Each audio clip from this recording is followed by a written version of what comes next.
ஆணிடம் சம்பளத்தையும் பெண்ணிடம் வயதையும் கேட்கக்கூடாது. ஏன் தெரியுமா? ஆண்களிடம் சம்பளத்தை கேட்கக்கூடாது, பெண்களிடம் வயதை கேட்கக்கூடாது என்று பொதுவாக சொல்வார்கள். பொதுவாகவே ஒரு ஆணிடம் சம்பளத்தை கேட்டாலோ பெண்ணிடம் வயதை கேட்டாலோ அவர்கள் உடனடியாக பதில் தர மாட்டார்கள். சிறிது யோசனையில் மூழ்குவார்கள். அந்த கேள்வி அவர்களுக்கு அதிக சங்கடத்தை தரும். ஒரு பெண் தனது குடும்பத்தை வளர்க்க தன் வயதை பொருட்படுத்தாமல் இருக்கிறாள். அப்படிப்பட்ட ஒரு பெண்ணிடம் வயதை கேட்பது அவளுடைய அர்ப்பணிப்பு உணர்வை அவமதிப்பதாகும். ஒரு ஆண் தன் குடும்பத்தின் பொருளாதாரத்தை உயர்த்த தன்னையே ஓடாக்கி உழைக்கின்றான். அவனது வருமானம் அதிகமோ குறைவோ அதை கேட்கும் போது அவனுக்கு சங்கடத்தை ஏற்படுத்தும். இந்த கேள்விகள் அவர்களின் தனிப்பட்ட வாழ்க்கையில் தலையிடுகின்றன. மேலும் அவர்களின் உழைப்பை குறைத்து மதிப்பிடுகின்றன. ஒரு பெண்ணின் வயதையும் ஆணின் வருமானத்தையும் கேட்பது சரியானது அல்ல. இந்த கேள்விக்கான பதில் தனிநபரின் தியாகம், அர்ப்பணிப்பு மற்றும் சமூக அந்தஸ்து ஆகியவற்றுடன் தொடர்புடையது. ஒரு பெண்ணின் வாழ்க்கையானது எப்போதும் தன் குடும்பத்தை கண்ணும் கருத்துமாக பார்த்து கொள்வதில் உள்ளது. பெண் தன் கணவனை புரிந்து கொள்வதோடு அவனது குடும்பத்தினரையும் புரிந்து கொள்ள வேண்டும். கணவன் குடும்பத்தின் பொறுப்புகளையும் தன் குடும்பத்தைப் போல நினைத்து கடமையாற்ற வேண்டும்.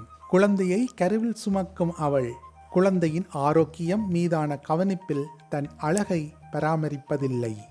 குழந்தை வளர வளர அதை பற்றிய சிந்தனையில், அவர்களின் வளர்ச்சியிலும் அவர்களை சரியான விதத்தில் வளர்க்கும் பொறுப்பு அனைத்தும் பெண் தலைமையில் வந்துவிடுகிறது.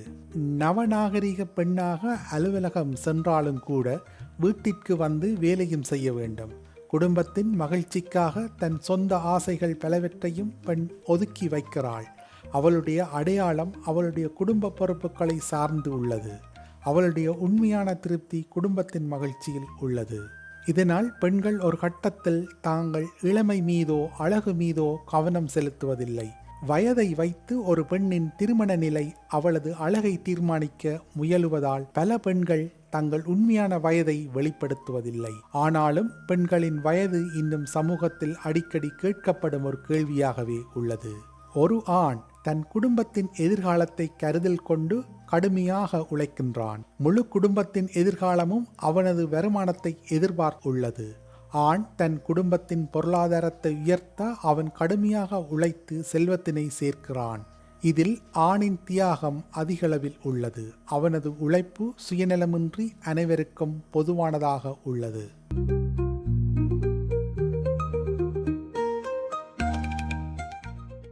இது பெல் பட்டனை கிளிக் பண்ணவும். மேலதிக செய்திகளை தமிழ் தாய் இணையதளத்தில் பார்வையிடலாம்.